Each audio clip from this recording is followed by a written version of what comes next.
Alright, you guys, I am back, and today I did a full beat, and by that I mean I did the baking and the bronzing and, the blush is something I do all the time, but like a full on with the liner and the underliner and, something like that, I use the white liner and stuff, so I guess I'm having fun with it, and I feel kind of sexy, so. Well, to be honest, honestly, I don't like this light of a concealer. I prefer something a little bit more on, pinkish, that sort of, gradient, so whatever. I'm happy with it. Why not? Whoa, what was that? Expression change. Sorry, I just noticed it within myself. So, anyway, end of the week for me. Friday, I'm gonna maybe go out and see my friend. If not, I will probably, oh my god, I wonder how fucking boring these are. I wonder, if anyone even watches this through, because all I say is, I think I'm gonna, fucking write, and I'm gonna work on this book, and I'm gonna do that, and I'm sure it gets really boring, but I do want to document it, because when I do win my Oscar, look at my fucking bloodshot fucking eyes. When I do win it, I want to look back, or I want people to be like, oh, look at her talking about it left and right. Yeah, it's true. I've been talking about it since I was 14. And yeah, I feel weird today. I'm gonna be honest. I've just been having this inner turmoil that, okay, since I do this fucking vlogging, am I even being genuine enough? Because sometimes I feel like I hold encapsulate my own personality or put up a little bit of a wall because I think I might come off a little too obnoxious, and I think that's true, but I probably should just fucking own up to it. And it's not like I'm actively bothering other people. I'm just making vlogs, and if you want to watch them, you can. I don't really know who I'm fighting here, but I think I need to just learn how to be myself, because my boss brought it up to me 2 days ago. He was like, I don't take you as an introvert, so why are you acting like one? And really, my response was, genuinely, that's how I laughed. I was like, how'd you know? And yeah, I'm not saying I'm full throttle extroverted, no, but I don't know. I feel like I should be a little bit more like myself, like-minded. Just kidding, that didn't make any sense. But anyway, really, I guess whenever I'm in front of the fucking camera, all I think about is what other piece of fucking literature am I going to proliferate on social media, and, on, what am I going to fucking write about now? What am I going to talk about now? But it really just, it's always in my heart, and it has a score, and by score I mean music, and it's that one song on TikTok right now that goes, oh, it's Purple Rain. Why would I start with that? TikTok, it's Purple Rain. But it's the part that goes, that one. And it's always playing in the back of my mind. And I just keep thinking about these heartbreaking moments that I've experienced in my life, and I want to bring them to fruition. I want to give them a story, a life. And I sometimes think I am afraid of writing those vulnerable moments, because I have this weird theory, this weird suspicion that I'm gonna suck at it. But to be honest, when I was working on The Last Banana, and on the blacklist there was the weaknesses scorecard, it said kind of flesh out her internal narrative or work on her story and her relation to this one character that she's grown an attachment to. And I did, and at first I was super honestly hesitant or reluctant. I just didn't feel right, but anyway, I tried it, and it was fucking great. I think those are the best scenes. I think those are the scenes that really ground the movie, because it's so expository, and it's centered around, economical subjects or whatever, just because of the banana conglomerate and how it affects marginalized societies within the agricultural community. I'm really getting into the story now, but that being said, it needed some grounding, and I think those scenes did that. So I want to take what is festering in my heart, and I want to put it on paper. I want to put it on page. But I don't know, we'll get there. Maybe I think I shelter myself from confrontation of those experiences that I've had, and I have a tendency of doing so, which I think there's some balance. It's not like I practice distraction in an extreme sense, but I think that when I do write my stories, I tend to avoid that pain. And it's primal. I think it's very natural to deter myself from something that is fucking deteriorating. But I think I will continue writing things that are more intimate to me. Anyway, yeah. So what else can I tell you? I mean, I guess I can talk about what's on my mind, you know, just in terms of, in hopes of, I guess, like, connecting with people. See, like, I always bring it down. And I know honestly, okay, the variation of my excitement, it depends on people, right? So if I'm around certain people, like my cousins, who are my siblings, I feel like I say that now because they're like, why'd you say we're cousins? Like, but they are my siblings. I genuinely take them as my siblings, but for, you know, logistics. So, you know, like, you know, my life and whatever. I'm getting so worked up. But anyway, with them, I am very much so goofy, or myself, or just okay. In that regard, I think in public I can be a little obnoxious, but really it's just for the sake of making them laugh, because I think it's adorable when they laugh. So I'd rather go and fucking embarrass myself by saying stupid shit in public, just to make them a little happy, you know? I think they've always seen me like that. But anyway, so it depends. And I guess, I mean, I don't know, like when I'm alone I do weird shit, and really, I felt the first time I ever truly felt humanized from like media. It would be Fleabag. I talked about it so many times, but it's true. I mean, some of her I don't know, gestures, and I mean, even her, like the forefront of her nature, where she just glances, or she's speaking to us, or Boo, to be honest, her friend. I guess I weirdly relate to that, or her narration, and how messy it is, and even in that, like, because there's stagnancy in her self-discovery, and her discovery of feminism represents feminism in and of itself, and I think that's where I'm at, you know, that's what I'm figuring out for myself. What level, what echelon can I be at in terms of feminism, in terms of decentralizing male-dominated influence? I want to go there. I want to be there. Like, I'm not, it's just, I think I've had enough, you know, and that's something I want to write about. I think about that often.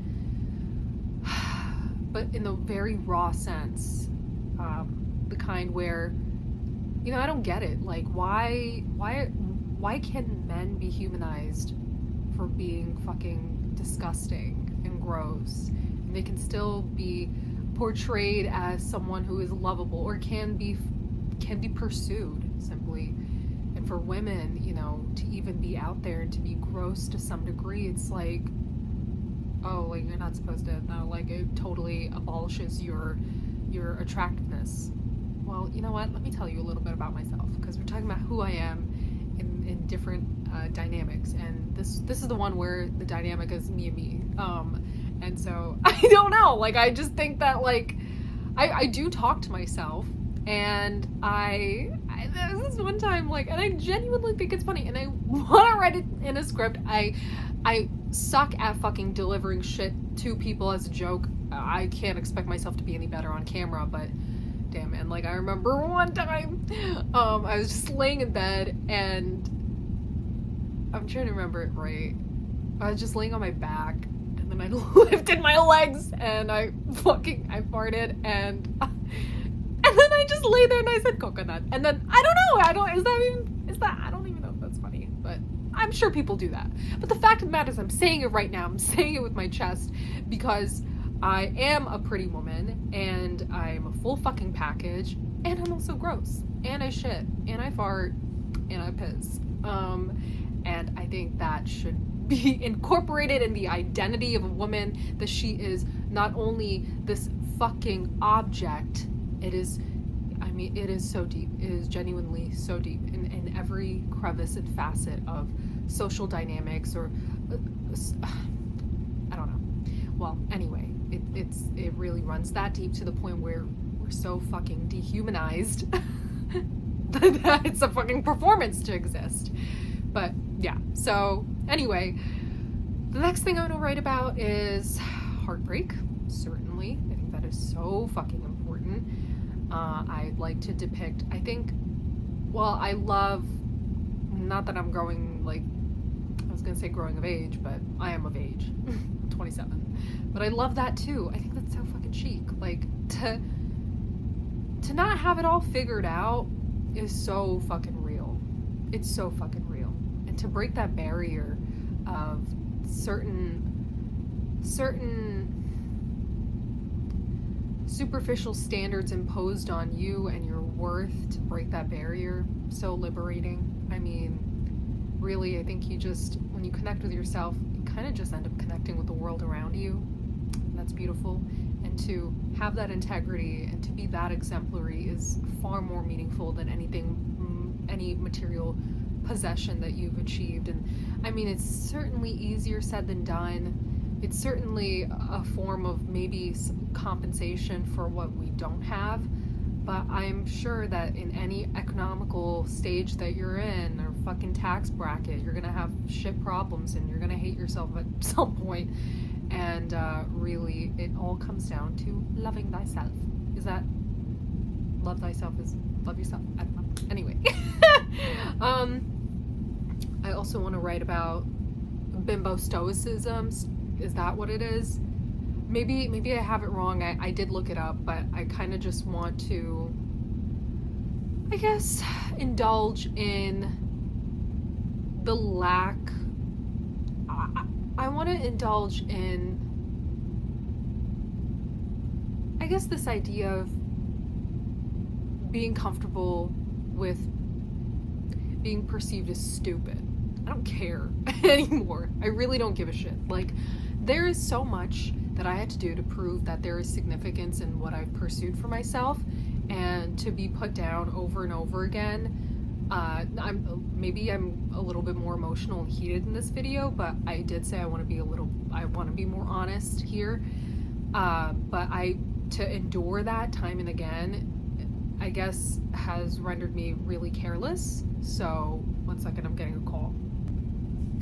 Okay, I went away for like 40 minutes, so I don't really remember what we were talking about. I think it was something along the lines of, like, what do I want to continue writing about, or what I want to, write about. And it was like, just my experiences as I'm embarking on new levels of feminism and self-discovery. That's one thing. Grace. Sorry. And then, well, heartbreak. I think that's super important. And then I was like coming of age, but I'm of age, or something like that. And whatever, I want to write about those subjects a little bit more. I remember, I'm sorry, I remember when I started screenwriting, I would gravitate towards the drama genre. I think that's where my heart really is at, and I like to play with other supporting genres to make it maybe a dramedy or grounded sci-fi, so that's movies like Her or Eternal Sunshine, Truman Show, stuff like that. But yeah, I think, and also, like, I want to write things that, like, I want to write something weird. And by weird, I mean something that is extremely random yet universal, like Everything Everywhere All at Once.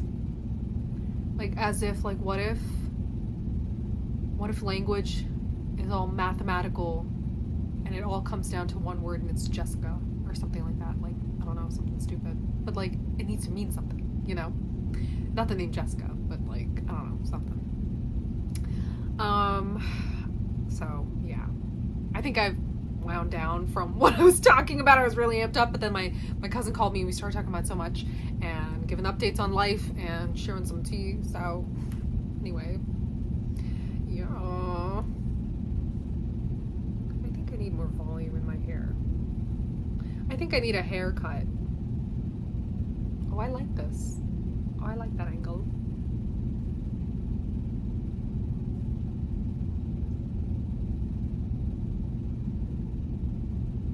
Oh wow, this is pretty. This is really nice. I'm going kayaking on Saturday, night kayaking. We're gonna go look at bioluminescent plankton, and it better be fucking blue. I'm really excited for that. I think it's out in Clearwater, so that's kind of a drive for me. I'm not driving. First of all, my car won't take me there. So I'm gonna go with my friends, and I'm very excited about that because I miss them very, very much. Oh, also, let me tell you something. Last weekend, I went to Tampa with one of my friends, and we ended up at this dude's place. Let me just quickly debrief. So we were looking to meet people, to go out and have fun. Met this person. He works at a shop, and he's like, why don't you guys come over? And we're like, no, we're hungry. We're gonna get food first. And we get food. Or I don't know, somewhere in the mix, we end up at his fucking place because I needed to wash my hands. And he's like, you don't have to go to the gas station. You can just come to my house. And then we go inside. And he's like, by the way, my dog just shat. What? Like, what? And he goes, yeah, he just shat in the middle of my... Well, it's a very small fucking apartment, but it was like on the border of his dining room and the kitchen. And he's like, oh, my other sink's clogged, so you're just gonna have to step over the shit.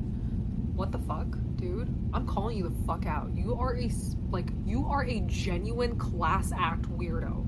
How the fuck do you treat women like that? That's fucking crazy. And like, you had time. You had time to go in and clean up. You could have just said, hey, stay out here. I'm just going to clean up real quick, spray some Febreze. You have to tell us that your dog shat.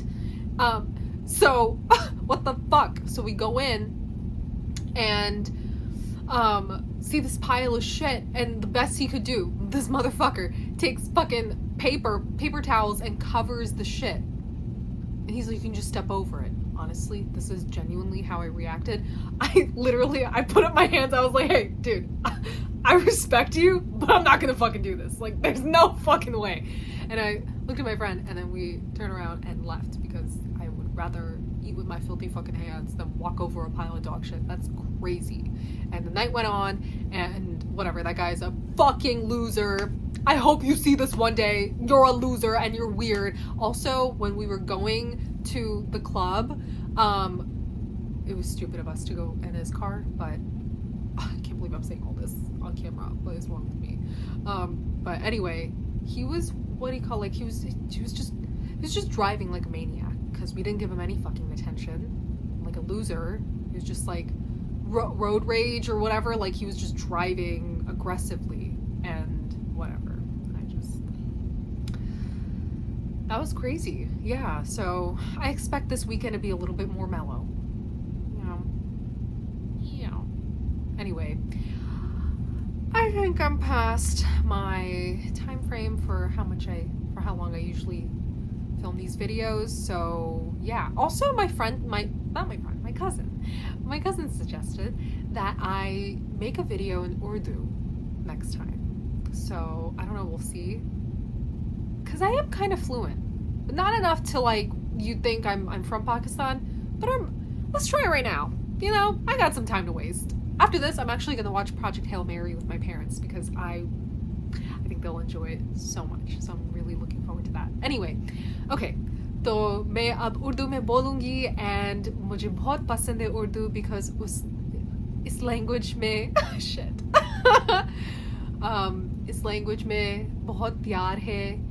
And कुछ phrases होते जो very poetic होते, वो literal नहीं है. And oh, I'm getting stage fright. नहीं, मेरा नाम है ज़ैनब और मैं फ्लोरिडा में रहती हूँ और मैं एक स्क्रीन राइटर हूँ. मुझे मूवीज़ बहुत पसंद है, बचपन से ही पसंद है. और जब से मैं 14 साल की थी, मैंने अपने लिए डिसाइड कर लिया था कि मैं ये career pursue करूँगी. And मेरे बाप ने मुझे हमेशा से support की.